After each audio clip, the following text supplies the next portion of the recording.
Greetings, colleagues. Welcome to another Tuesday evening series, the Digital Online Streaming Mastery Show by Comesa Radio Worldwide, live here at Port Bin Business Platform. We're glad that you could join us. My colleagues will be joining me as they become available. This is the show that we hold together as co-hosts. We call ourselves the resident co-host, anchors, and graduates of the Comesa Digital Online Streaming Mastery Show. We are today on unit number 35, Conduct 30, which is about news and media mastery. We just came out of unit number 34, Conduct 29 last week, which was about the meetings management and the holding of the briefings. The rationale behind such a conversation last week was that for the kind of a platform we are, when you are hosting a guest, we, in many cases, is the subject matter expert, you are expected to hold briefing, organize meetings with the expert, and give them some insights and what to expect in the show. But we have learned from practice that in many cases, some of the guests that we invite, they're so high profile that in actual fact, when they come for the briefing, it becomes a meeting about the show, and they will come with their colleagues, their support staff, and their advisors, coaches, and you end up actually finding yourself having to coordinate a very dynamic and complex meeting. And if you don't have ins and outs of how to conduct meetings and hold briefings, as the host of the show or the owner of the platform or the producer of the show, you can be very seriously exposed to an extent that you damage the reputation of yourself, your show, and the platform. That is the background why we held that Unit 34 called Conduct 29 about holding meetings and briefings last week. This week, we're having another very interesting one, and that is Conduct 35, Conduct 30, Unit 35. It's about the news and media mastery, but it goes far deeper to look into how do you carry yourself in settings where you have to interact and mingle with other people. In other words, how do you professionally deal with the public and publicity or public platform? It is quite very interesting conversations once again, and you will realize that as we move closer towards the Unit 40, it is an integration of so many of themes and topics that we have handled in the past, and therefore we tend to talk more about our own reflection than going into minor details of the actual theme itself. So, yeah, we want you to become adept in media and public relations to enhance your show profile, drive into PR strategies in media and public relations, which are the most successful methods of communicating your value to those around you. And we are assuming that you probably don't have a media person per se and you handling this yourself. Or if you have a media person, then you need to have a conversation with them around how you position your show, your program, and yourself as a professional. Furthermore, good networking skills enable you to tap into those relationships you already have and increase the scope of your network. The larger the scope, the more people know you and offer you opportunities. So the objectives of this conversation this evening are around networking for success, managing your meet and greet opportunities, including how you show up in terms of how you dress for certain places. We don't mean dress to kill, but we mean dress appropriately for the public forums where you meet fellow professionals. We're looking at also how you communicate in terms of writing emails and writing communications and even producing reports. And then, of course, being ready for in case you experience crisis, because life happens and things do happen. If you are an organization, you experience crisis and you happen to be the one dealing with that public uproar, how will you go about? Yes, welcome. My name is Sam Zima. This is Commercial Radio Worldwide. The mind, the journey, the destiny. We apply our mind to the journey that takes us to our destiny. Our shows are based on the principle called the idea. We inform and entertain, develop and educate, empower and support, associate and network. That's the idea. Let me hold it here and welcome the few co-hosts, our resident anchors who have already joined us. I see we have Rapula Mudivani, all the way from Malibeng in Northwest. And then, of course, we have Divesh Motilal, all the way from the city of Tshwane in Gauteng. And then, of course, our brother Ompile Lebile, all the way from Paris in France.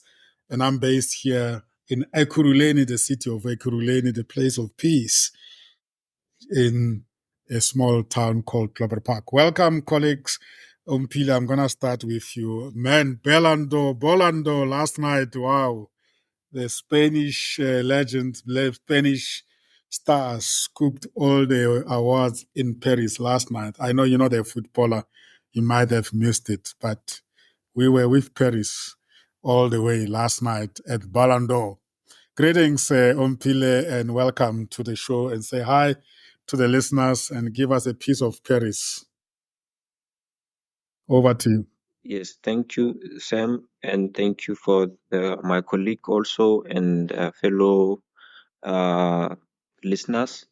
Yes, indeed. From my side, I would start to say, obviously, I want to thank the opportunity, and I also want to say I'm looking forward to learning a lot, especially with regards to networking and also, like you say, public relation. I've done social media management in terms of maybe if there's risks that are involved and how do you go about, resolving some of the risks that are there. And in terms of soccer, unfortunately, I haven't been following up too much with soccer, but I know that there's a lot of things about I think Man United and the coach been changing. That's something that I've been looking at, and also in terms of the things that I've been maybe reflecting in for the session is the Botswana elections that we are having. I think tomorrow. So that has been my keen interest in praying and hoping that they have a good elections, and also looking at the US elections that are gonna happen, I think, next month. So that has been something that I've been maybe keen about. But yeah, I'm also trying to. My brother has always encouraged me to learn more about sports, but especially soccer in specific. So I'm also trying to adapt into looking at the league and seeing how it goes. But yeah, thank you so much for the introduction. And unfortunately, I didn't know more about what is happening in the sport world. But yeah, thank you. Yeah, wonderful. Thank you. Welcome. Yeah, those are the current affairs. Yeah, this has been the year of elections, we must say, and we have had our own. India has had their own. Um, Now you mentioned Botswana is having theirs, and then the US next week Tuesday. UK has had their own elections, and they are called the elections of change. Because Yes, all yes, of them produce results that nobody ever expected. But of course, yeah, who can forget? Who can leave out Man United, one of the greatest teams in the world? They've just changed their coach. It's hard; they're not getting it right, and it's a leadership challenge. It's not just football. I mean, this is a very key organization in our social space. And then, of course, last week we had BRICS, who came and went. It was a big meeting. And of course, we can't forget what's going on in the Middle East, Ukraine war. So much is happening and it's all impacting upon us. But home here, of course, one of our biggest parties, ANC, have just rounded up one of their longest NEC meetings ever. There's some interesting pronouncements and the launch of their political education foundation. Of course, the row between the GNU parties around Home Affairs and Ukraine, and wow, this is it. We're talking about today unit number 36, conduct 31, and we're looking at news and media mastery. I must say to you, I'm looking forward to very interesting gathering of the CEOs of Southern Africa under the uh, European House Ambrosati Africa is coming in the coming weeks. I'll share with you closer to that time because there's a big forum of the CEOs of companies in Southern Africa. Let me not overindulge. Thanks very much, Umpile, for the checking in, and let me give my colleagues to check in as well and greet our listeners. Today we can go as wild as we want, Divesh. This is unit number 35, conduct 30, news and media mastery. So we are not going to pull off the punches. Over to you, my brother. Evening to you, Sam, and evening, colleagues, and a very good evening to the listeners. Yes, Sam Divesh Motilal, resident DJ of Kometsa, an avid AI enthusiast, qualified as well in the space. Very cautious though, because as much as the benefits come with AI, there's a lot of risk as well that's coming through, and it's not necessarily the kind of risk that's getting the attention it deserves.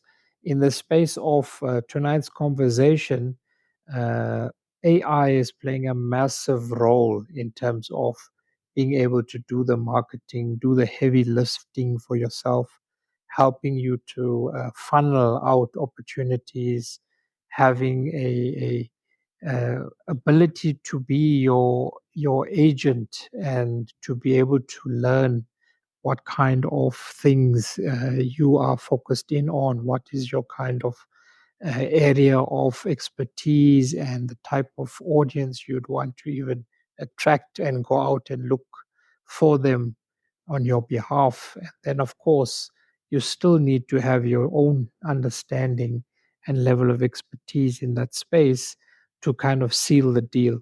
It's interesting times because they say some of the researchers out there in that with the AI, majority of the working people that we have these days will end up being people who are not working, and not necessarily to say they're unemployed.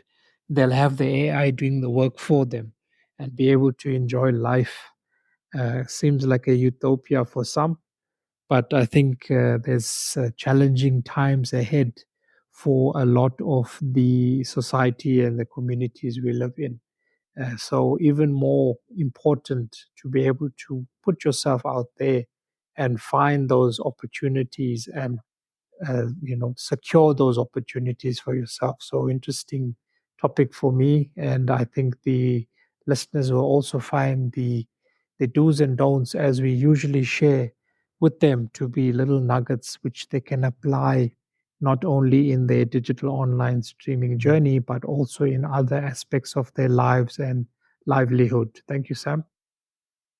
Beautiful, beautiful. Talking about the AI, I saw a comment by Elon Musk that the AI might become a disaster. I don't know where he was coming from, but he's such an interesting person to follow and listen to his interjection around things. And I don't know. I still want to follow up onto that post. What does it mean?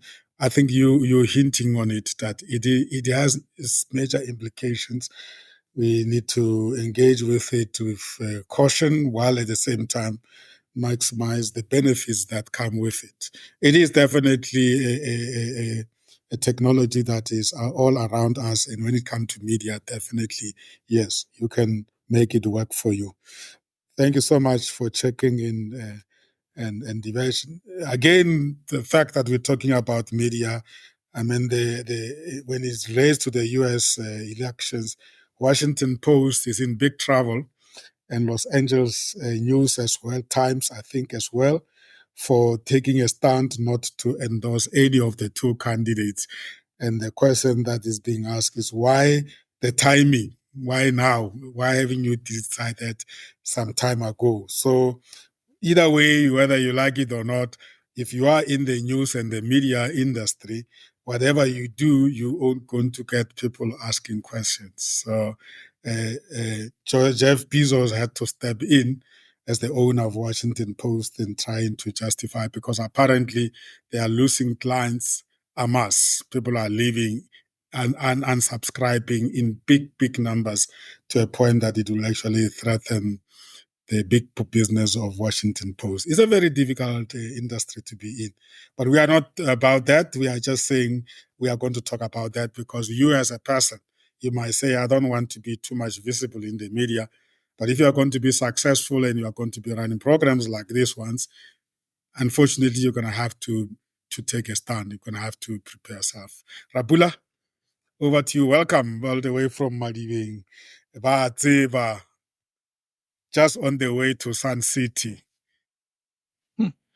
Yeah. Just for the benefit of those who are not South Africans. At least they know where you're coming from, because Sun City is an international center. Yeah. Ideally, said Sam is in a good spirit today.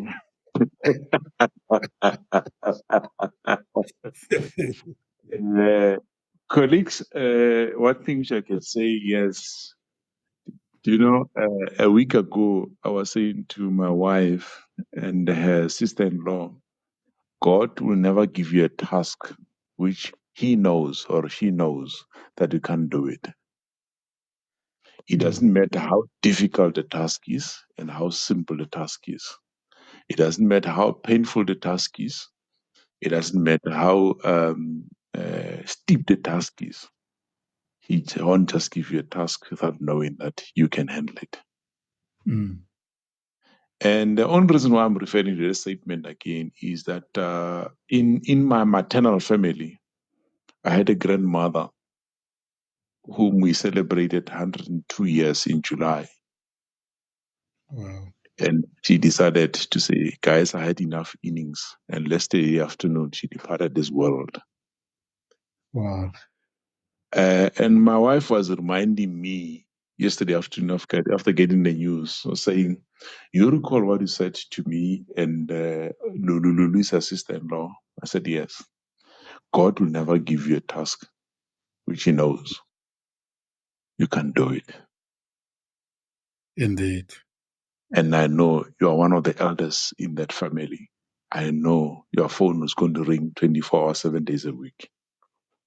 Handle it very professional. So that's so far. That's a scenario of saying I'm closing 2024 with her leaving this world. I open 2024 with my mother departing this world. I'm closing 2024 with my great grandmother departing this world. So it's more to say that we normally call it a leap year. I didn't understand it, but now I understand it. But the key element is we are facing this task, we need to manage it. For me, the topic of today is to say, how do you manage external factors which will build the brand, either build it or destroy the brand of Rabula and Ruthalefile in association with Cometsa. Yeah. We're talking personal brand and then corporate brand. Yes. Associate brands. Thank you for bringing that up, because that is the whole package. Yes. So I'm going to learn and I'm going to contribute. That's all I could say, sir. Yeah. You know what is so interesting out of what you have just said? Often we're so preoccupied with conducting ourselves in a way that we don't harm our reputation and our personal brand, but we forget that they are what we call associate brands. other organizations that we are part of, either as members, associates, or collaborators. And then in your case, of course, there is Rapula, the person who is a professional person who's got his own professional personal brand. But behind that, there is Retalifile, which is also operated that does business with other people. So at the end of the day, you have no choice, but you have to be conscious of how you conduct yourself in the media and how you network, and also everybody else that you represent, including your family and the Mulivanis in general, holistically. Exactly. Wow. You are spot. Beautiful, beautiful. Thank you so much, Rapula. Welcome, and thank you for that reflection. May her beautiful, loving spirit rest in peace. She lived for you guys, and now is for her to rest. I think she has run her innings, 102. Yeah, yeah.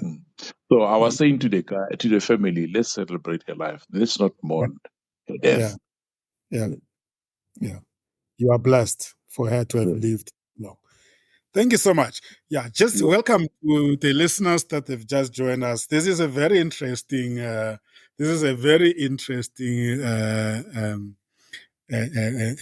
Unit and a conduct that you are looking at.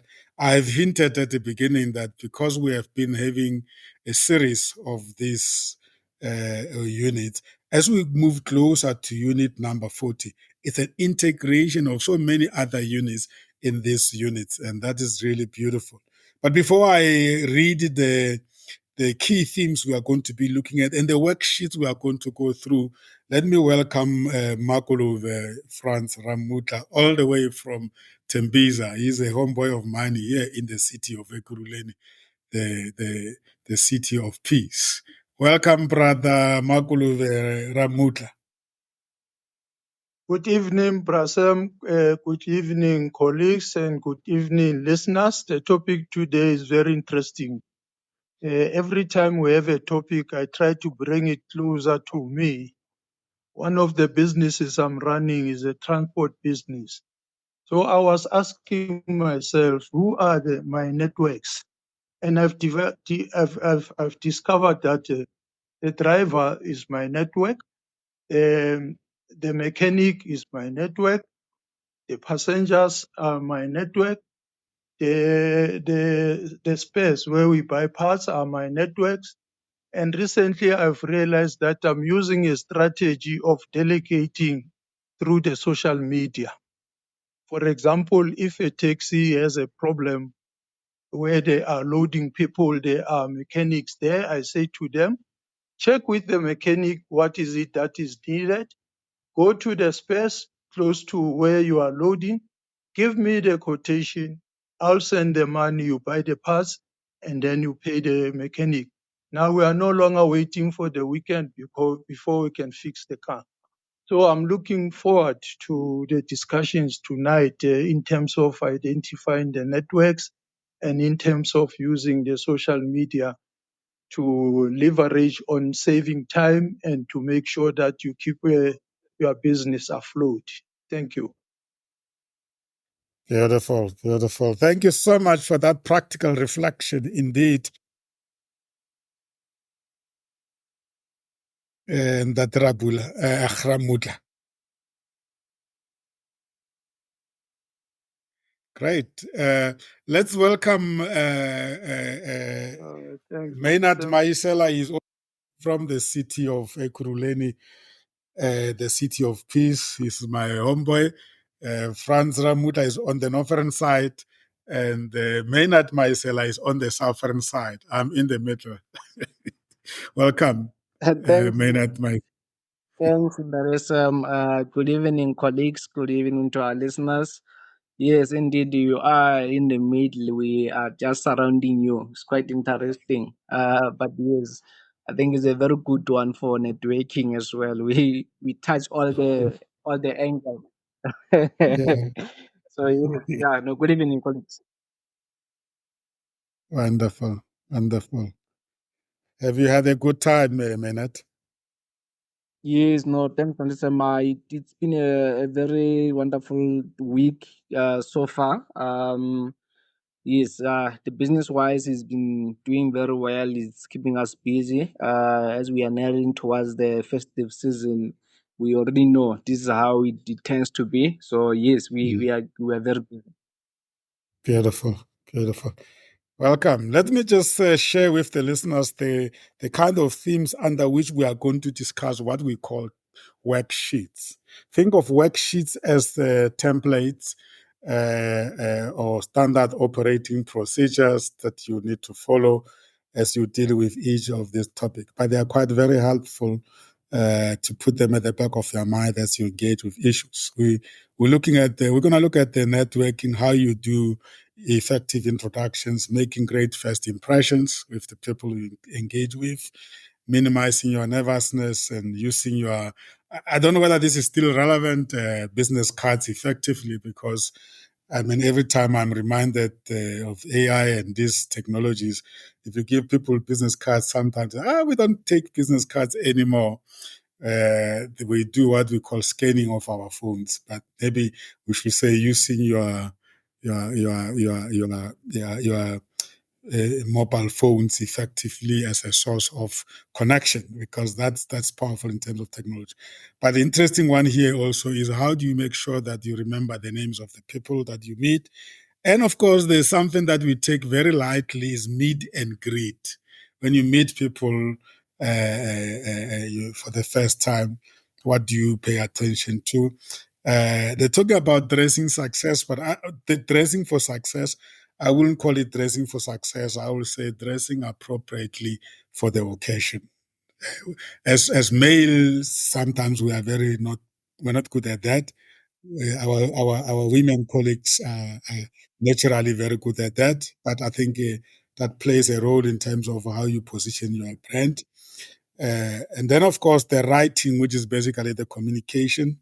How do you communicate with people that you want to build relationship with and sustain it? Be either emails, letters, proposal, reports, and then, of course, setting goals. This one will definitely jump it, because we've spoken many times about SMART goals. So this is already in our systems, but we may want to touch on that, because everything starts and ends with the goals or the purpose.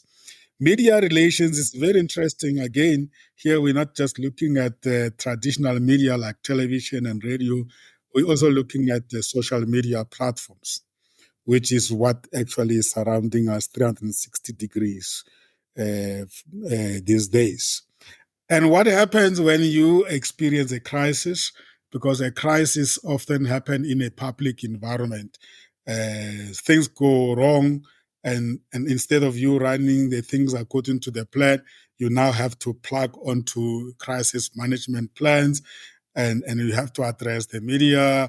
I mean, recently here in South Africa, we have had quite a number of crises, and you can imagine colleagues in the education space with children they're getting poisoned from the food that they eat.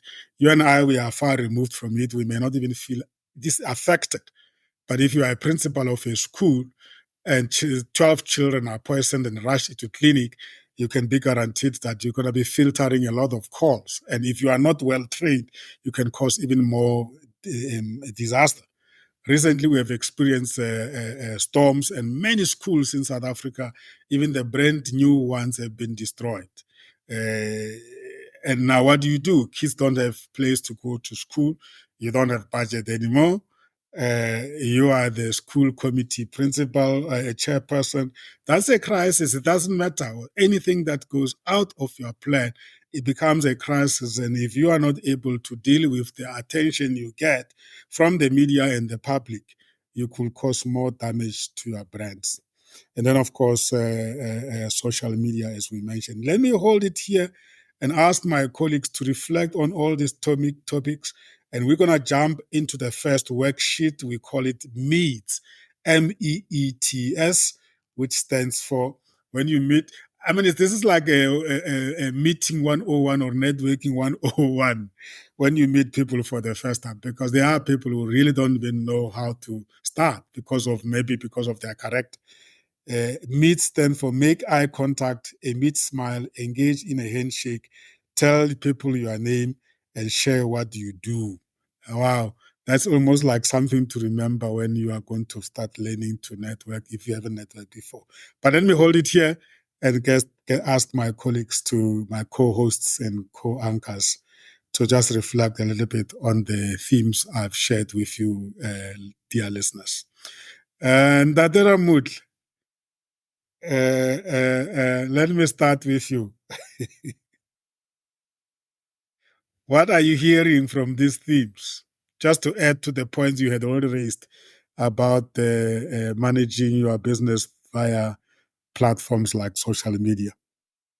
Just to add to what you have already started doing, sharing.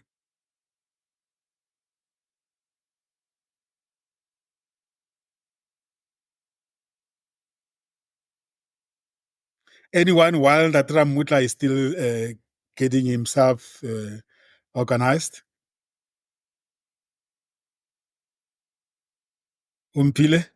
Yes, thank you, Tatese. From my side, I would say actually it is actually very sad. Like you said, right now, losing a lot of children, innocent children, in terms of the what is happening now in terms of the basic education. It's very sad, especially I don't have kids right now, but I could imagine a parent losing their kids. It's very unfortunate, but it's very sad. And yeah, like you said, in terms of communicating, how do you get to communicate to the parent, and how do you try to understand the feelings and the emotions that are there? Because for me, when I read that article about what happened, it was very touching to me, and I really empathized with the parents in terms of how they are feeling. And it's very something that I cannot understand, but it's very painful. But yes, but it happened. That's where I think we're gonna learn about networking and also public relation. So yes, indeed. During my course in information management, we did study about social media management, and we did study about how do you go about if there is a risk or if there is a challenge like this. For example, if you are running a business, for example, if the Department of Education is running a business like this, and also the Department of Health, because I think there are a lot of departments that are involved in this, and it's something that they need to actually look into because it's something that has been occurring. They need to also try to look at what's the root cause and also try to fix the problem, especially with the spaza shops. But in terms of addressing the issue, I think in terms of the context of the session, it would be to be able to address the issue very well.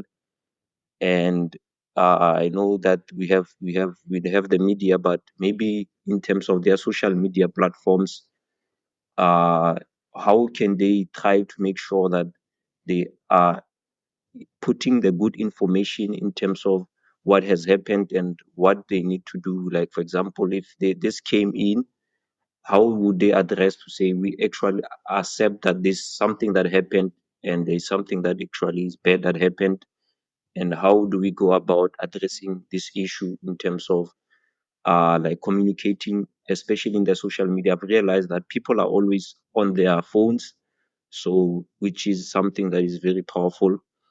And how can they address that issue in terms of their social media platforms, and not only in the news, but also trying to make sure that they are able to resolve the issue very well in terms of addressing this risk and this uncertainty, and also this heartbreaking news, and how do they make sure that they will be able to resolve the issue.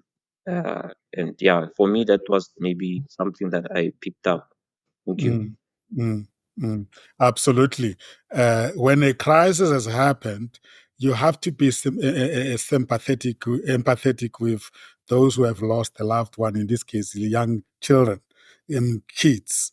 However, if you are then the principal or the leader or a government official who in now is the source of information and the go-to person, you also have to make sure that you are very organized in terms of dissemination of information, in terms of reputational damage that is done to the department and the school, and in terms of making sure that parents who are grieving are receiving dependable information and coordinating the dissemination of information, especially through the social media. In other ways, how do you make sure that what people are consuming is factual and is not hearsay and conspiracies? And this is really why this particular module is so important, because you could, I mean, you hear people sometimes doing podcasts innocently, and then all of a sudden what they were discussing in the podcast start trending in the social media the following day, and yet the intention was not that what is happening. So it's all because of being not aware and not conscious and not structuring and controlling how you actually disseminate information.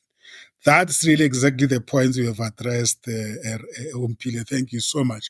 A combination of empathy, but also capabilities to manage things from getting out of control and causing even more emotional harm and reputational damage to yourself, the platform, and of course, the affected. Beautiful. I think to that extent, we have put the right context, and it's going to be nice for us proceeding with this. It starts first with you, and then it involves everybody else. Welcome, George. I'm glad you could join. Let me allow you to settle down while the others are reflecting, so that when you come in and introduce yourself and greet the listeners and make comments, you are accommodated in terms of the context. Let me allow the colleagues to reflect a little bit also, like Umpile has done. Divesh? Thank you, Brasam. What I wanted to share as well, and in terms of my own reflection, is that the points that you raised and some of the aspects that Umpile had also mentioned says to me that, as we had mentioned in our previous sessions or podcasts that we created, planning is of utmost importance. And in terms of the topic of this evening, we're really talking about having a communication plan. So whether it's for online streaming, which is our key focus area, or whether it's for crisis management, we never really expected that these things might happen. But you have to still plan in the eventuality that something goes wrong. You have some steps. So even if certain stakeholders who are involved in that crisis are in a state of panic, or they're not sure, they're not thinking straight, they should have this guiding document, which would be your communication plan in terms of how you're going to go about addressing the various other stakeholders. In relation to our online digital streaming focus area, your communication plan, it will be leveraged on who are the other stakeholders in your delivery of the content, delivery of the show. You obviously have a broadcasting platform or a station that you attach to. You have certain themes that you're addressing with your show, certain messaging you want to get across. Those things will also guide you in terms of how your communication plan would look. What kind of medium you're going to use to do your marketing, to expose your show, your messaging of your show, to get more listeners, to get access to more guests, to be relevant, to do research in terms of the areas of your show that it focuses in on, in the topics that you want to address in your shows. So that communication plan is of utmost importance and forms a vital part of your overall planning of your show. At the end of the day, you can deliver or generate a powerful show, a powerful message that the world needs to hear and enjoy and consume. But if your marketing is not done right, you will sit with that wonderful show on the shelf, and it doesn't really have the value that you're actually supposed to derive with that show. Thank you, Sam. Beautiful, beautiful indeed. Once again, the goals and the plan. That is beautiful. I think these are the two extremes. If you like, Divesh, and thanks for bringing that again. We always say that it all starts with the objective, the goal, the purpose. But before you can even put the hammer or the pick on the ground, you must have a guiding document. And that guiding document is a plan. Now, in this case, we are saying that when you go into the media, you are going into an uncharted waters, and anything can go wrong. And when things go wrong in that involves media, it's too late for you to really control things. You can lose a lot of control, and therefore, whether there is going to be a crisis or not, if you are organizing a public event, a conference, a seminar, a conversation, a networking, or whatever, you need to always make sure that you make a plan available. Assume something going wrong and role play it. If it goes wrong, do I have a plan so that I'm able to respond? Some organizations, if the event is coming, if you know very well, Divesh, with government, if there's a certain number of people, once you exceed that number in a particular public place, there's something they call it, is it jock? What do they call it? It's a jock that you get from government or police. It's a kind of a document that requires you to meet certain criteria for you to be allowed to assemble people in a public place. Hotel and conference centers may not, I'm sure you know that, will know that very well. They go as far as, if you are the organization that is championing that event, you go as far as preparing a holding media statement in case there's a crisis. And of course, many organizations that operate in high-risk environment, they go as far having a crisis management committees, which will have a framed document that will have the champions, the coordinators, and everything.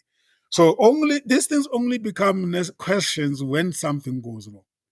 If nothing goes wrong, people are not even going to ask you, do you have a crisis plan? Do you have a media holding statement?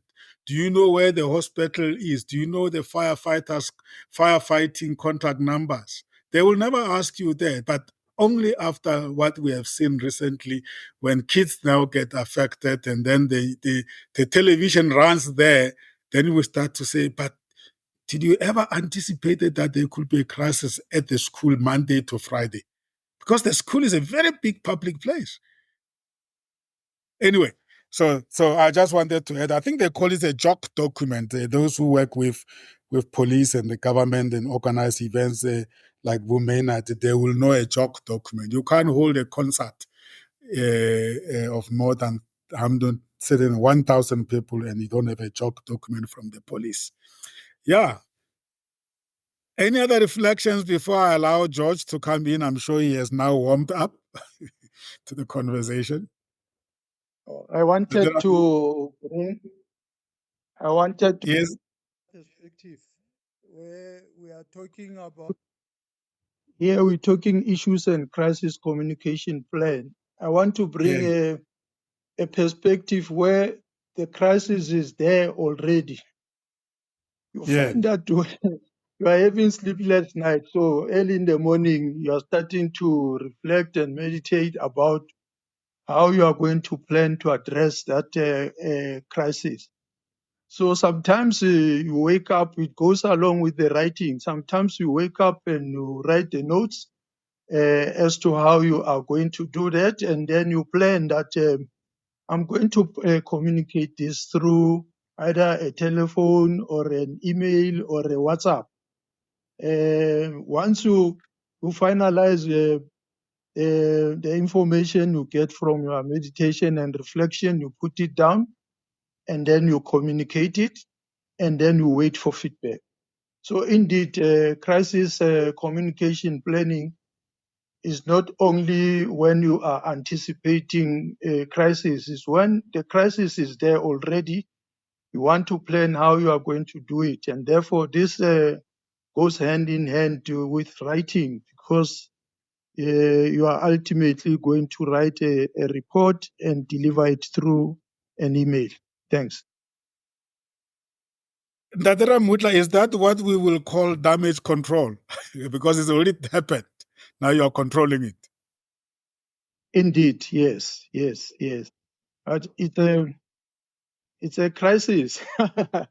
So it's a crisis. So yeah, it's a crisis that has And happened. if See not how we are going to. well managed, it's a crisis, and if not well managed, it wiped off your reputation.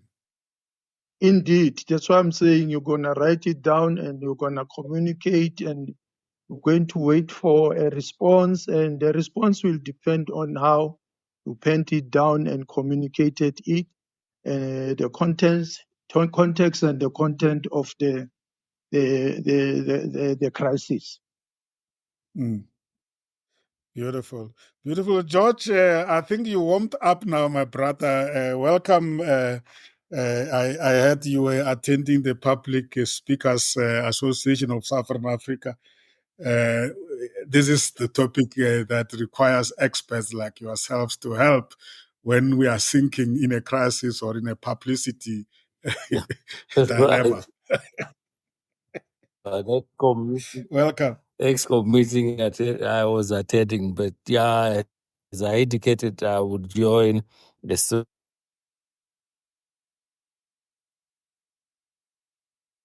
nerves running.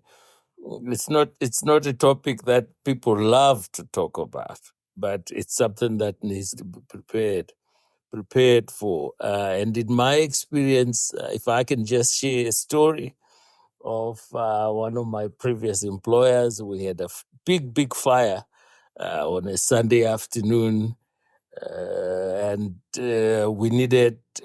Because we had a plan, who talks to the press, who does this with the fire engines, as long as because we had it, we were able to navigate it. And as just the previous speaker has spoken, sometimes you may have a crisis that starts and you think, okay, now we're in it, now it's done, it's finished, and something else flares up. And so it's the crisis can continue for longer than you think. And by having a plan in place that allows you to execute without kind of creating something new. It's one of those where you don't need it until you need it. Yeah. And that's why organizations must always have it. And in fact, even better to have rehearsals. So like they do fires. The alarm goes off, who goes where, what happens. Very important to continue to do that. And I know in the mining sector, they are very, very, very, very good at that. Because any accident, any crisis can cost lives. So yeah, it's a very important subject, Sam. Something that needs to be attended to, and in the context of our sessions, the communication plan. What do you do when things go south? Having that in place is very important. It might be obviously to be at a lower scale in terms of the severity of your brand gets damaged, but there's no loss of life. But it's still something that needs to be planned for and prepared. Yeah, it is smaller crises that actually eat into reputation, especially if they happen frequently. Yes, absolutely. Because everything that we talk about on this program, we're trying to hold a brand up, and the better you execute everything around your brand, the more value your brand has, and so being prepared for a mini crisis or an explosion is one way of enhancing your brand. Because sometimes actually, if you remember the Toyota case and the VW cases, when they had crises and they had to recall vehicles, etc., you can actually be smart about it and use the crisis to enhance your brand. You can actually do that, but that you need to have a plan in place for you to be able to Indeed. do that. Indeed. Yeah. Indeed. Before we bring the topic closer to us as the carriers of our own publicity and the publicity of our organizations, because that is where it starts, what do you think? What do you say, George, to human behavior? I mean, you must have flown quite a lot of time. That when the stewardess are doing this security talk before they take off, very few people pay attention to that because we almost assume it's not necessary. But then when the real crisis happens and you don't even know where the exit is, the same thing in conferences when people say, listen, in case of crisis, the exit is on the left and the assembly point is there. The human behavior is always say, it won't happen until it happens.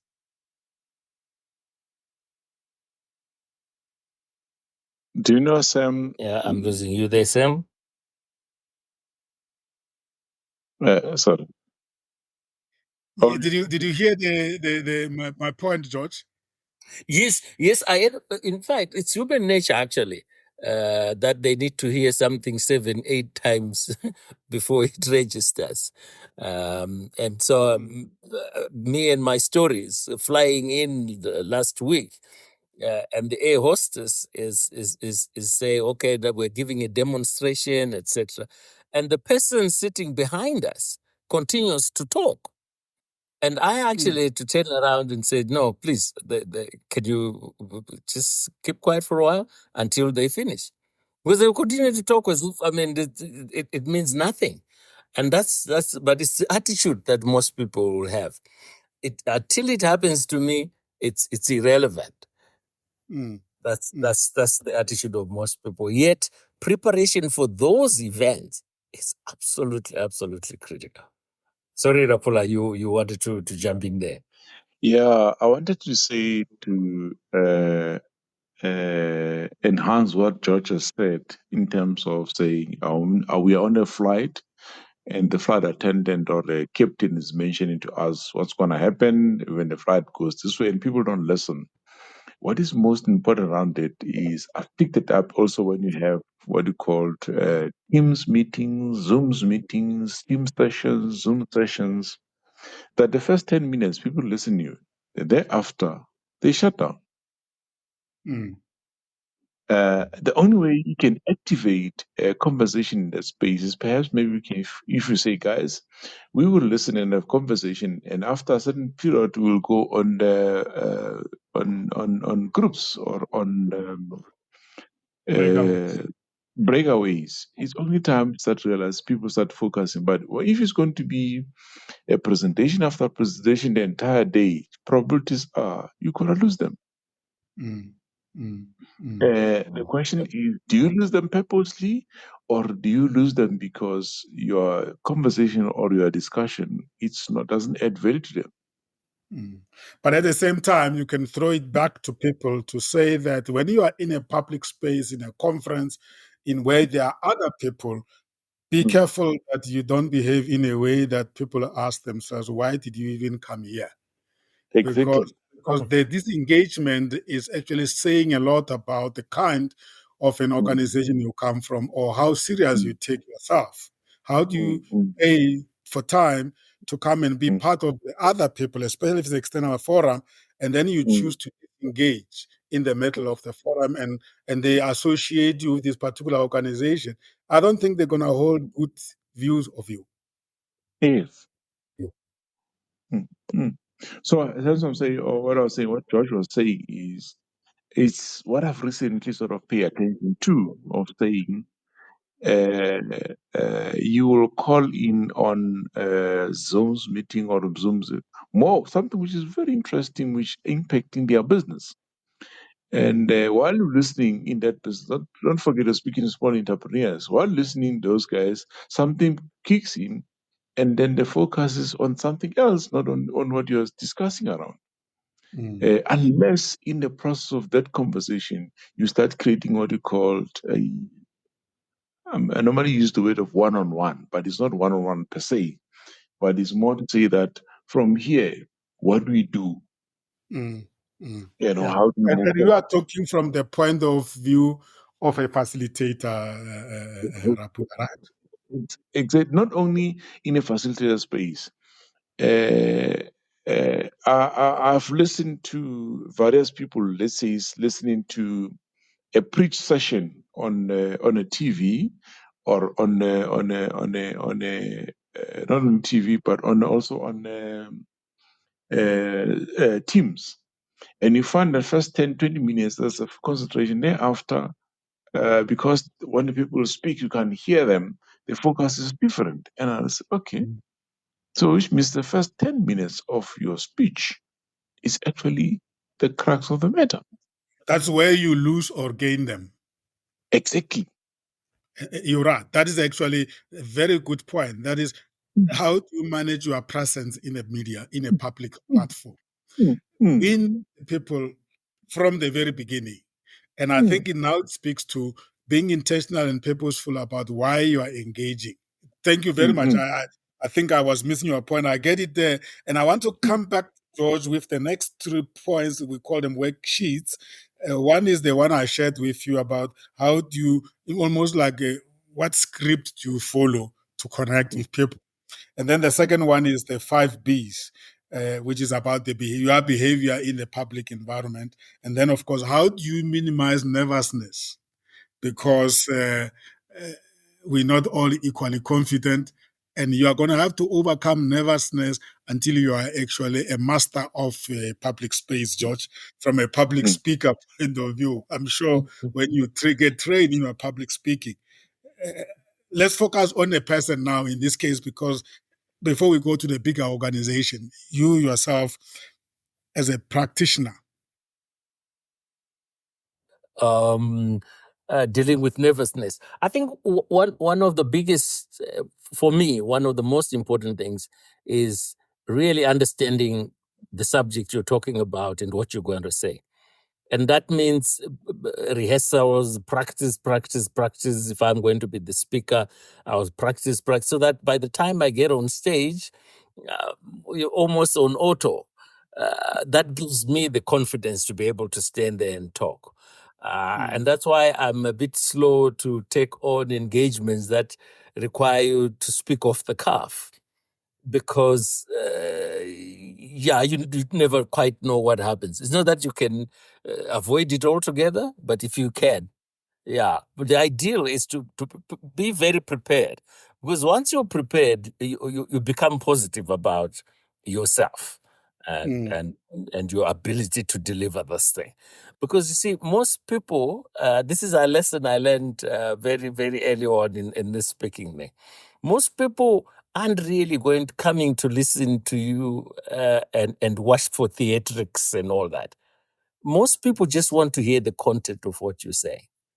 And so it's not so much how you pronounce words or jump up and down. It's really more about what is he saying and what does that mean to me. And as long as you can do it, you can even do it seated. It's so, but you have to master what you are going to say, so that people say, "Oh, okay, I want to listen to that. That's making sense." And so you become very nervous if you haven't prepared. But if you're really fully prepared, sure, initially you might be a bit nervous, but once you start flowing, you're going. You prepare because you want to show up in a way that is attracting other people, is convincing, and it presents you in a good way, right? In a good way, and you the message that you're transmitting is a message you're really confident about. You know what you're talking about.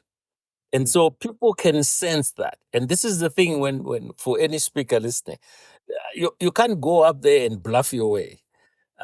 People can sense when someone isn't too confident about what they're saying.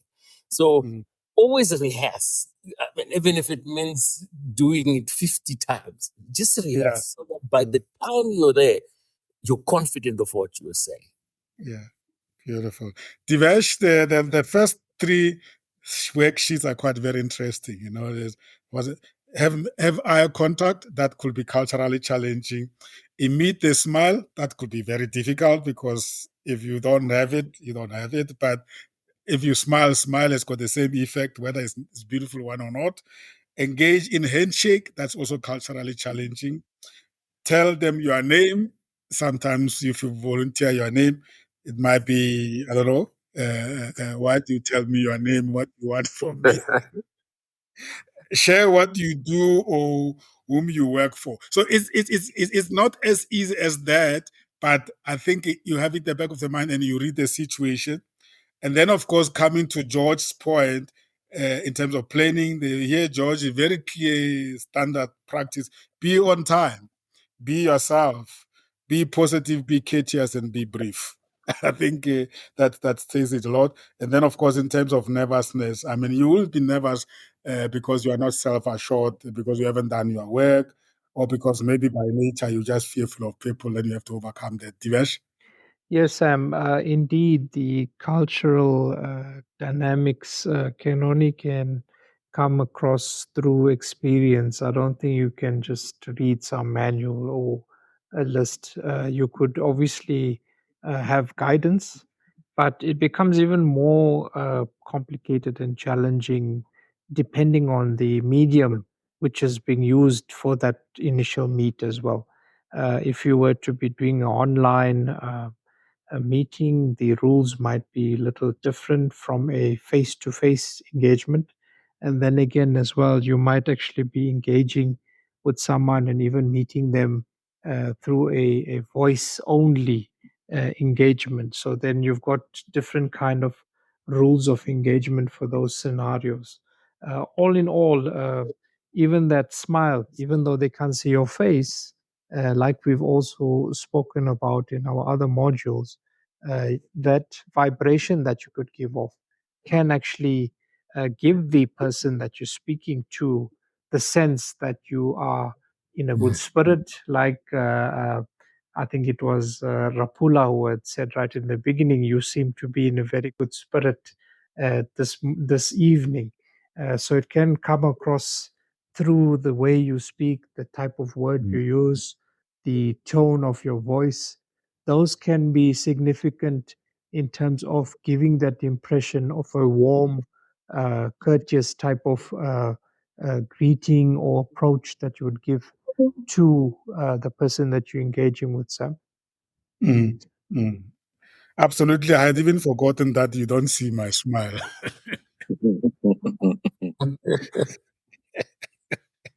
Yeah. Yeah. So I think the idea here is just to be intentional about it and be aware that you have to. We don't say be overcautious, but you are a brand, and if you are a CEO and a leader of a company, you probably have more other people that help you. But if you don't, you might have to work a little bit harder in terms of networking, because there's a lot of things that happen before you connect with people.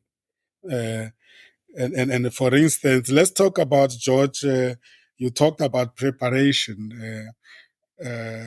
How valuable it is to know the guests that are coming to the event you are going to network at, or the event that you are going to attend, even though you might not be planning to network, George. And Ramutla, you can also come in there because you used to run a lot of big events, and I'm sure you produce a database and you share that database with your guests so that they know who to expect. How valuable that is, and how do you actually get there to access that Ramutla? Oh, thank you very much, Rasem.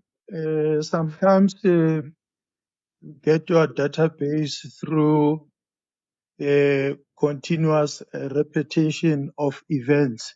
So in one event, you get a database of so many people attending from different organizations for different purposes. And as the events continue, you find yourself with a database of people from different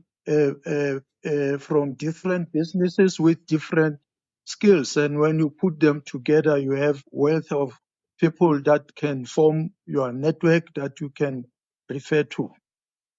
But I want to weigh in on agreeing that dealing with the nervousness is depend on your understanding of the subject matter, understanding of the topic. So when I look at the 5 Bs, I realize that for you to be on time, to be yourself, to be positive, to be cautious, will determine your ability to manage time. So all of them, they contribute to you being brief. More Yeah. often than not, you find the program director being so stranded and under pressure because he'll say, I'm going to give each speaker 5 minutes. And there are 5 speakers, they must spend 25 minutes. And one speaker talks 20 minutes alone. So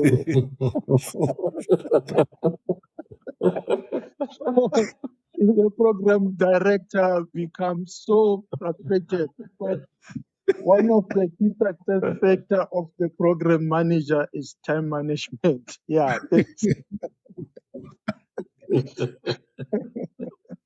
And not be apologetic. I mean, this is a very good point because program directing is not easy.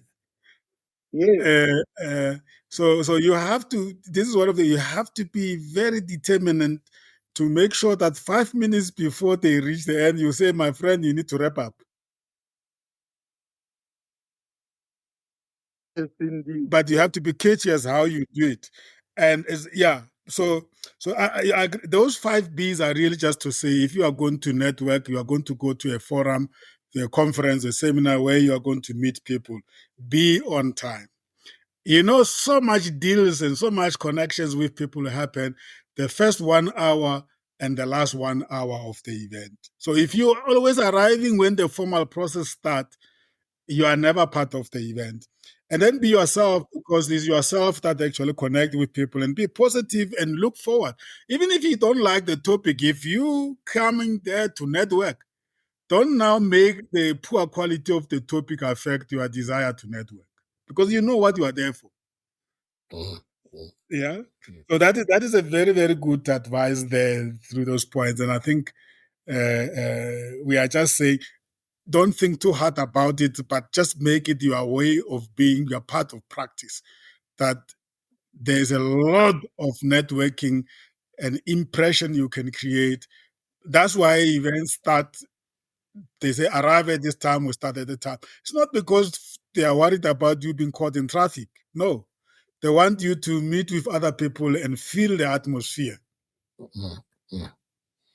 Can I just take you back a little to that point you asked about knowing your audience? So, as a professional speaker, if someone invites you to speak on a subject, the very first question you ask is who is attending? What's the identity of the audience? And the next thing you ask is the guy who is inviting you. What is the outcome that he's looking for? What does he want the audience to gain from you speaking? So if you transmit that into broadcasting, it's who listens to this program? Yeah. And what outcome do they want from listening from this thing? Because once you determine that, it affects the language that you use, even the jokes that you're going to crack. Now, because you know who you are talking to. Where the problem arises is that if you've got no idea who you're talking to, and now you're trying to crack a joke that goes against the grain because you haven't understood who you are talking to. So it's vital in broadcasting, public speaking, wherever you're asked to speak, always understand who am I talking to and what do they want to get out of this. Because if it's a conservative bunch. Yeah.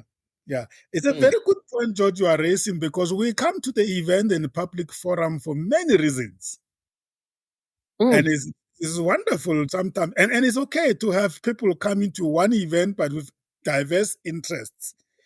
and that you figure out when you then arrive there, and then you are networking, because that's why networking is there. Networking is to find out what people are there for, and to check if there's an alignment with what you are there for. And when you match, indeed the matchmaking becomes the real outcome of being together. And now this brings me to a very interesting point here. Maynard, you can come in here as an event coordinator to say, if you are what we call serious networker, you are going to have a difficulty of remembering names. And I looked at this, I said, sure, this is something that I never really took serious. I always say, people will give you their card and you remember them. But you know how powerful it is when you meet people for the second time and you call them using their names, and how beautiful they feel that you remember their names. And that's why I like this little this formula here. It says it's called CARE, CARE. And it says, be intentional and commit to remember names of people. I'm very bad at that, and I'm still learning, and I think this is a formula I'm going to use. So when you are going to meet people, just make sure that you remember people so that next time you can call them by their names. A is associate their names to something or an event that will help you to remember them. And then after they've said their name, you say, I'm George. They said, repeat it either quietly or loudly. If George say, I'm George Mutenda Zamera, I said, oh, good to meet you, George Mutenda Zamera. You know, it sounds funny, but in actual fact, you are drilling it down into your mind. Because then it sits in. And then the next E is, after that, engage in the conversation. How beautiful that is, George. Anyone else? Divesh, you in as well. But I'm not good at remembering names, but I'm going to use this formula until I master. Sam, there's a delightful book which I would recommend our listeners who are interested in sales to read. Yes. It's a small book by a fellow called Frank Bettger, Bettger. And the title is How I Raised Myself from Failure to Success in Selling. Yes. And in chapter 22, he speaks about how I learned to remember names and faces. Yes. And he's got 3 points there. Number 1, impression. Number 2, repetition. Number 3, association. More or less what you are saying. But here's the kicker. Because of my surname, I have had to learn to have people butchering my name left, right, and center.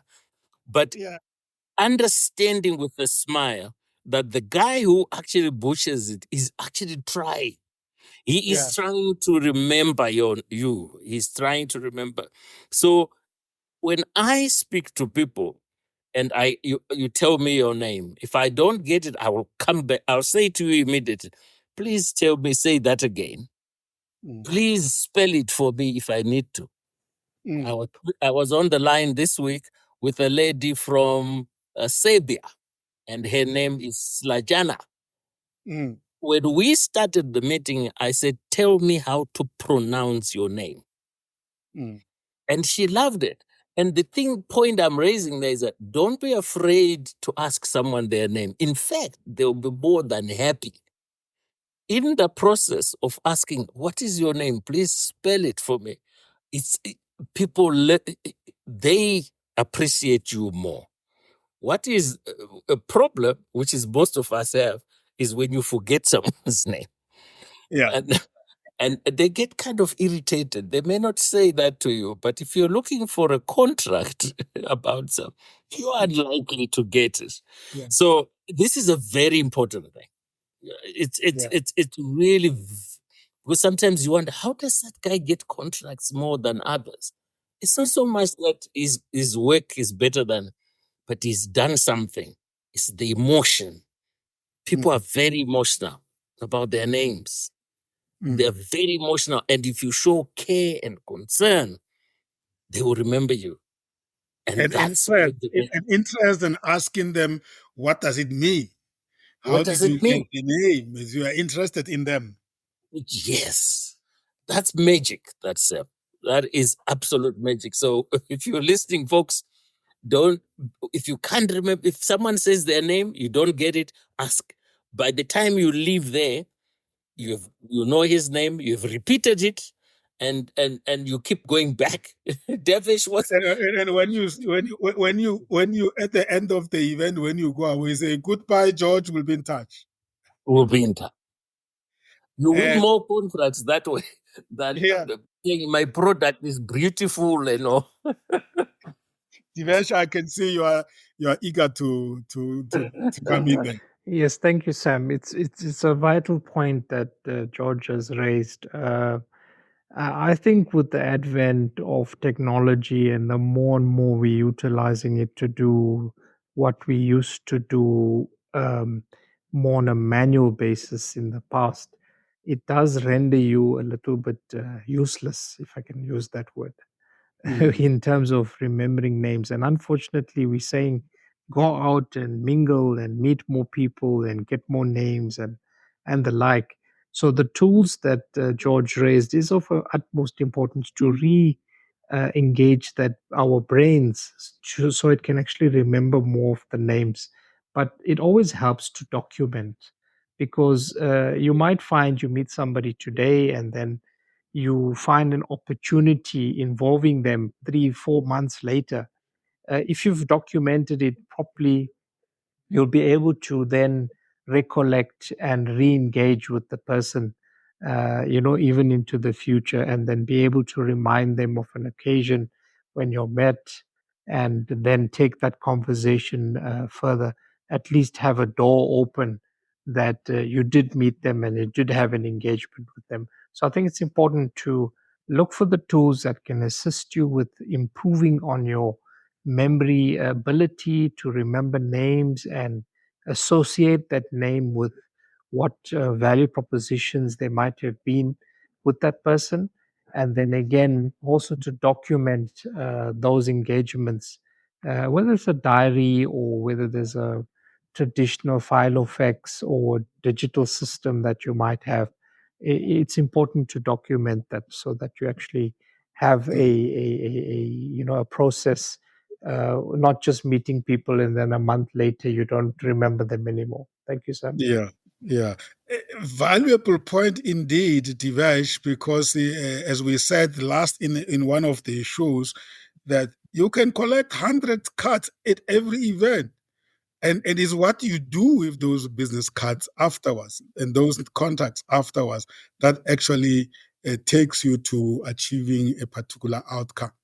And I think I like the point you are raising is that you need to remember what you met them for, what you discussed, and as you said, Divesh, because the results, the outcome of your relationship is going to come months later. And if you can't remember what you discussed, then it becomes a problem. And this is where now you're talking about managing the data that you collect from through your networking.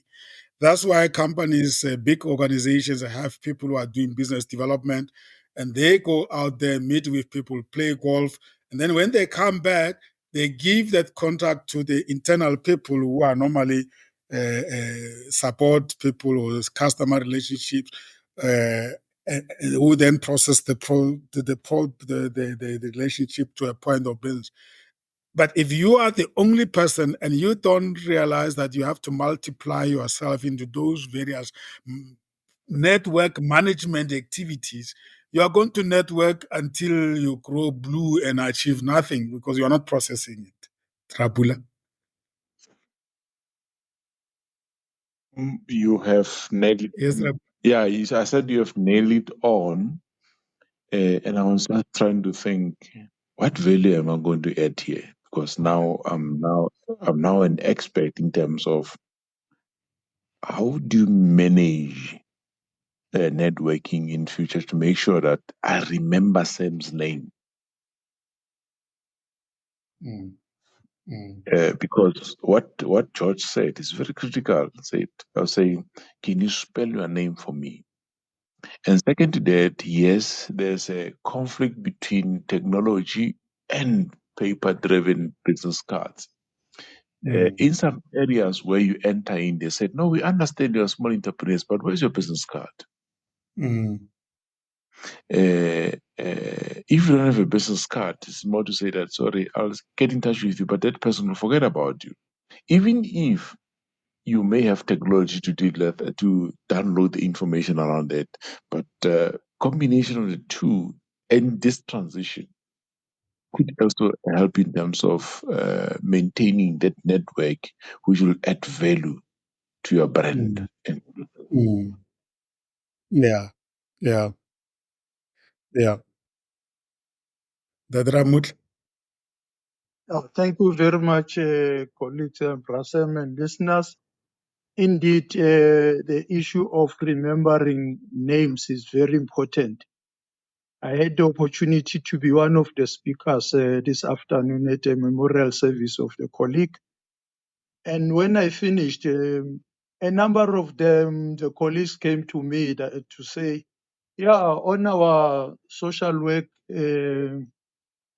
group, we see the name Franz. We never met Franz. Today we meet Franz. And I did exactly what you are advising here. I'm sure not the real name. One was Lucy, one was Amos, one was Jane. And when they leave, one by one, I made sure to say, bye-bye, Jimmy, bye-bye, James, bye-bye, Lucy, so that then when we continue with the discussions on the group, I know who I am talking to. Yeah. And I also indicated to them, let's keep in touch. Let's talk individually. If there's any business opportunity, let's talk. So yeah, my network has widened today. Thanks. Yeah. And you will say, let's take offline. In other ways, you're taking them off the group into one-on-one. Yes. Because sometimes you can network in that WhatsApp group until tomorrow, until next year. Yes. Keep on talking under G. And the But general, you need to yes. be able to say, okay, let me take these people off the group and go and organize a coffee meeting so that I can now harvest whatever I see as a beneficial of our relationship. Actually, I was thinking about it right now as we are in the chat now. That these Yeah, people, I must follow them off the line. And yeah. some of the things I'm going to talk about them is Cometa.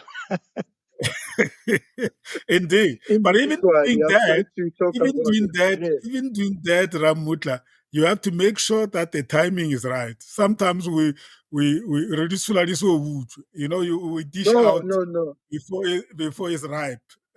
You are correct, Brasem, you are correct. I've been planning to do this that I'm saying I'm going to do, but I didn't do it immediately. Yeah. Yeah, Because I'm waiting colleagues for the right time. Because colleagues, let's face it, the reason why you network is because you want to channel people into your sales funnel, right? Without abusing people. I mean, that's why people do business with people they know. So if you know each other from a forum like this platform, people know that you will not abuse them, and you will propose to them for a business deal, knowing very well that it's a 50-50 beneficial because you have a common place. Now, think of this, because this is where sometimes a George will come in as a salesperson here, that sometimes we feel guilty to clinch a deal because we think this deal is an abusive thing. It's not if you have built very good rapport. Because the first thing is, step one, we meet at a gathering at a public event for the first time.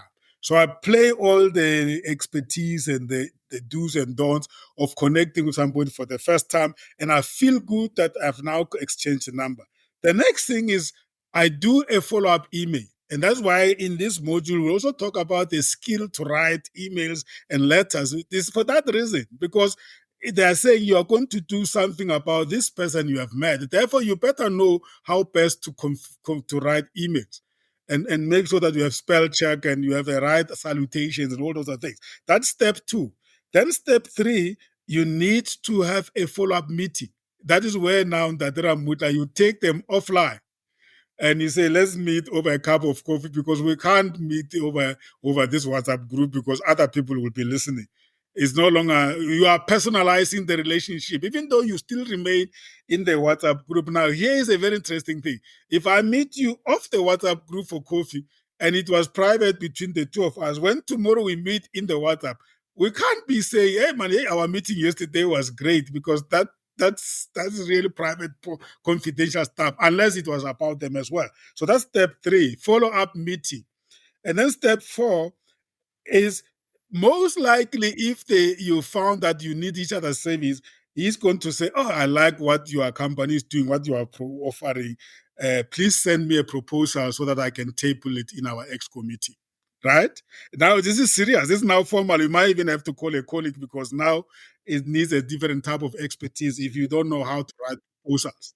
And then the 5th point is, Ndadira Mutla, we have received your proposal. I presented it to EXCO. They are inviting you to come over for a further discussion. This is now negotiation. You have almost now, you are at the neck of your marketing sales funnel. If you think of a funnel being a funnel, so you at the beginning there's a large group of people. Now you sort of like narrowed it down. It's only the two of you and the company that you want to negotiate business with. And of course, the only time you earn commission is when you have made a deal. If you can trace all your networking to a point of deal being made and contract being signed without abusing people, you are actually creating value. Let me hold it and ask the sales expert, George, to tell me if I used the analogy of a sales funnel very well here. 100%, Sam. 100%. Absolutely on the track. What I wanted to add also, though, is that all too often, particularly for us who work as one-man bands and 2 partnerships, is sometimes we do all that and we get to the point where the individual says, yeah, but I can't, not at this stage, we can't get into a contract now, etc. The advice I want to give is don't be upset that the person hasn't gotten into a contract with you. There may be many reasons. He may not have the money. It may be inopportune time. But there are many reasons why they are not getting into bed with you. Always release them with grace. Always don't let them feel bad that they have turned you down. Make sure that they will go away and you create listen, when the opportunity is right, I will let's revisit this. And sure, maybe 6 months later you pick up the phone, hey, how are you doing? And then you start again. Because all too often, when we don't get a contract that we're seeking, we storm off in a half, and but the reality is that people may not be ready at that particular time. I've had situations where, 2 years later, somebody phones you. Oh, you remember our discussion?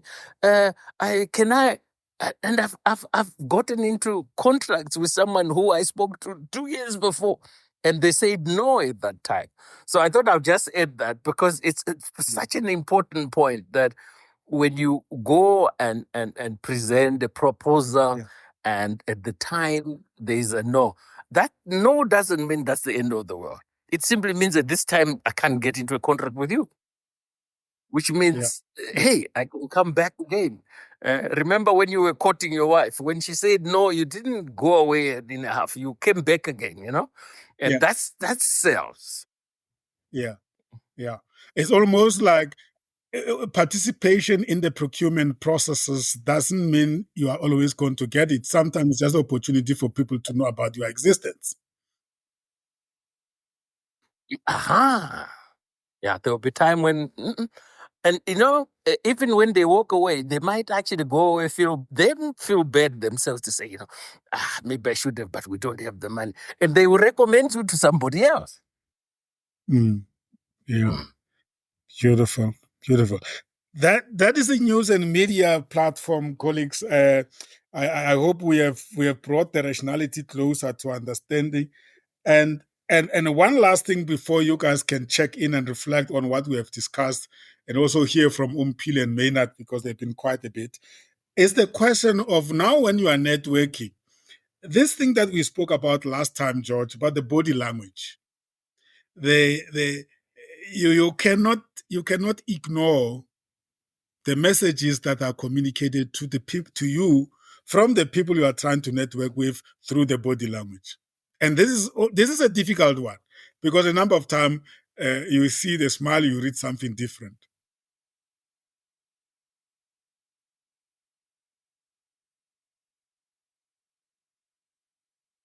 So how important is the ability, and I know we discussed it last time, I'm just bringing it as a closing up from my side, and then you can check out. Maybe as you check out, you can reflect on that. Because sometimes we listen too much to what we are here, and we miss messages that are communicated subtle through what we call dynamic and static body languages.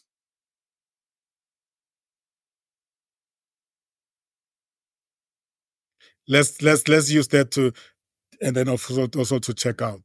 Who wants to go first, and then also check out? Now, I was saying that they say the majority of communication is body language. Yeah. The tone of voice, the are they looking at me straight, etc. Body language is absolutely critical. So when you go networking, and the body language is saying, actually, excuse me, mate, I'm actually not interested in talking to you. Don't then go on and on and on. Here's my card. Can we have coffee? And you can read the body language is saying no. So sometimes you get it wrong, but if you get a sense that says the body language is saying no, walk on and move, connect with other people. Body language is absolutely important. So from a coaching perspective, you learn more about your client from their body language than what they are saying to you. And so am I right, George? Am I right, George, to say also, but also your own feelings and emotions and connection can actually give you the answer? Because if you are connected with somebody, you're gonna sense that. I'm sure each of us.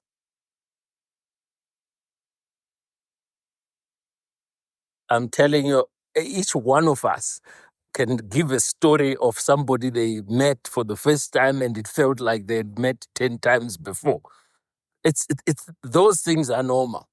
But the important thing is to be able to remember that it's not just words. Whenever I'm going, I'm listening out for these things. I'm looking for signals, etc. That's be present, be in the moment all the time. Listen to all these things. But because when you go networking, you're on business. You're not on holiday. You're on business. And so, yeah. So that's so important, Sam. Body language, very important. I'm checking out and saying, as usual, I absolutely love these sessions. I get value. I hope our our clients or our audience gets value. But yeah, even if you do one thing of all the things that we've said, it will add to value to your business or to your activities. So thank you very much. I like that, George. When you are on networking, you are on business. Wow. Oh, yeah. Dadramut, your closing remarks and checking out. Yes, I agree with Coach George. Tonight's session, News and Media Mastery. First, it indicated to us that we must dive into PR strategies in media and public relations. So when you look at all the network sessions that we work in this material you gave us, and also when you look at the worksheets that you gave us in here, we continue to sharpen our saw, and we continue to enhance our knowledge base. because these things you might view them as common sense, but as we engage with them, we see that these are the issues that will add value in our businesses. I want to conclude saying, yes, you advised us that the bottom line outcome of all these issues we discussed today, we are being prepared to be very experienced in terms of our approaches until we close our deals. Thank you. Mm. Beautiful, beautiful. It's very practical, and I'm sure we can all go and try it and then come and feedback. Absolutely. Thank you so much, Makuluf. Divesh? Yes, thank you, Sam. I want to close with sentiment from the conversations that we've had this evening. For me, networking and engaging, especially through media, isn't just about expanding our contact lists. It's about building relationships that can propel, whether it's your career or whether it's your show that you want to build upon. It can spark innovative ideas, and it can really provide you support when you need it most. So, if you're really looking to grow your business or simply learn from others, advance yourself professionally, the connections that you can make is definitely the key to your success. And that is accessible through proper networking and communicating with the peers that you meet. Thank you, sir. Beautiful. I like that point. It's about building the relationship. And indeed, people do business with people that they know and they can relate to. And building relationships takes time. And as George said, that you may not achieve the sales results today, but somewhere down the line, the sales will come. So networking is not selling. Business development is not selling. It's about building relationships. Powerful indeed. Thanks, Divesh. Tadrabul. Networking is an industry on its own. You tap on it, Yeah. you are in business. Thank you, sir. Wow, you're wrapping it in now. Wow. Networking is an industry on its own. You tap in it, you are in business. Wow. Beautiful indeed. Lovely. Thank you so much, Rapula. Umpile? Yes, thank you, Sam, and thank you for the colleagues. I think I've learned a lot in terms of like the discussions we have, especially for me, my reflection would be more on practicing and being prepared. Most people want to be, to hear what you want to say, or maybe I would say most people want to hear what they want to say or what they want you to say. So you have to be always prepared in terms of how you go about in terms of presenting what you are saying. I know a lot of our politicians, they master that skill in terms of telling the people what to say, and also being able to prepare, and also the element of being authentic and being able to tell the people what they want to say. And also, I like the thing about experience.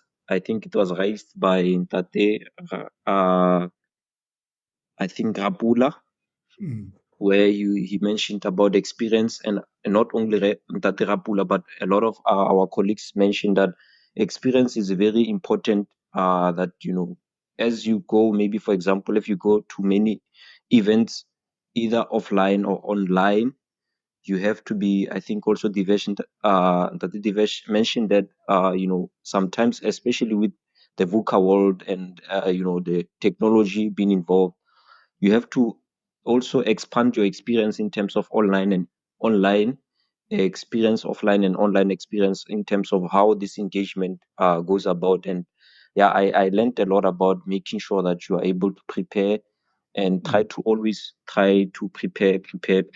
That's the most important thing. And also, just wrapping up, I think I like what Divesh said about initially when he said spoke about the AI, because at the moment we are living in the fourth industrial revolution, and there's something that it's we are changing everything.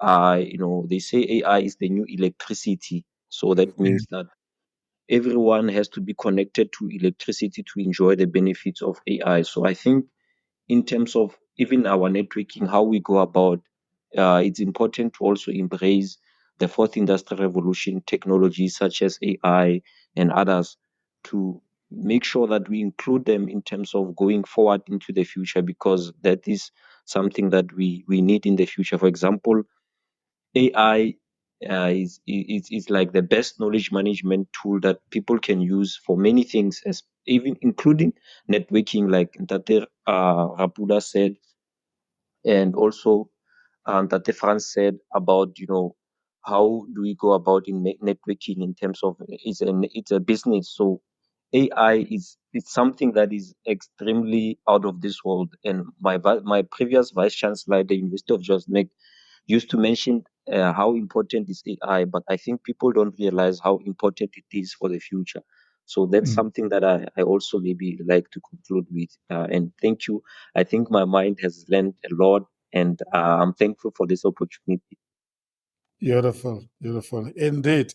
We can't overemphasize it more enough, the fact that AI is a tool. And I think you've touched it so well there. It is not the end on it. The end on its own is a means to an end. It's a tool that we can use to enhance our knowledge management practices. Beautifully said. Thank you so much, Ompile, for those reflections. Maynard, are you ready to check out for us? Well, thanks. That is, I think colleagues have spoke a mouthful indeed. But what I can say is that networking, it is an industry at its own, as Nadram Muka said already, that it is an industry that we can actually monetize it. To me, I believe in AI and all those technological aspect as well, but I still believe in the traditional business card way as well, in the printing industry view. Because I'm thinking, like, if we get away from that traditional way of doing things, the other market will also suffer as well. But nevertheless, as well, I think I remember that I scanned one of the this AI kind of business card where you just simply scan and then you load it on your phone. And later on, I wanted to follow up with that particular person. Now I forgot the name. As we also mentioned the issue of names, how important it is. And now I can't search that person because I forgot the name. But if I had the business card with me here, it was going to be easier to take the business card and make an easy follow up. But it's one of those things that we learn every day. Technology is here, as Umbili also emphasized on the AI, but we are transitioning, even though the transition is very slow, and taking into cognizance that should we just rush into it, we're going to lose more valuable information behind as well. So we need to move with everything, the whole package of the olden stuff. We need to see how we package it in an AI way as we move forward. But nevertheless, I also learned a lot. Beautiful, beautiful. Indeed. It's all about transitioning. And as you transition, make sure that you don't leave the old market, which is still giving you some milk, some honey. So in the language of the Blue Ocean Strategy, there's what they call red ocean market. As you look for blue ocean in the uncharted waters, discovering new markets, you use the existing market to finance the new market, and therefore the people that are your clients might not have moved at the rate that you are moving. But the point is, ultimately, we are all moving the AI route. We're moving the new way, and we need to transition it. I mean, I had a practical example today at the bank. I said, I went to the teller and said, I want to transfer money manually like we always used to do from one bank to another. And they said, why don't you use your app? I said, but my app, I forgot my password to confirm the transaction. So I wanted to pay this money first, and afterwards I'll come to you, and then we reset my app. He said, no. Let's reset your app, and then you can pay. And then I felt challenged and I accepted to reset my app. And then after we reset, he said, you see now, you can pay. Otherwise, I'm going to transaction here. Then you have to go to another person. And, that was a typical example of a diversification of how we are being serviced. But I actually, afterwards, I solved the problem of my app.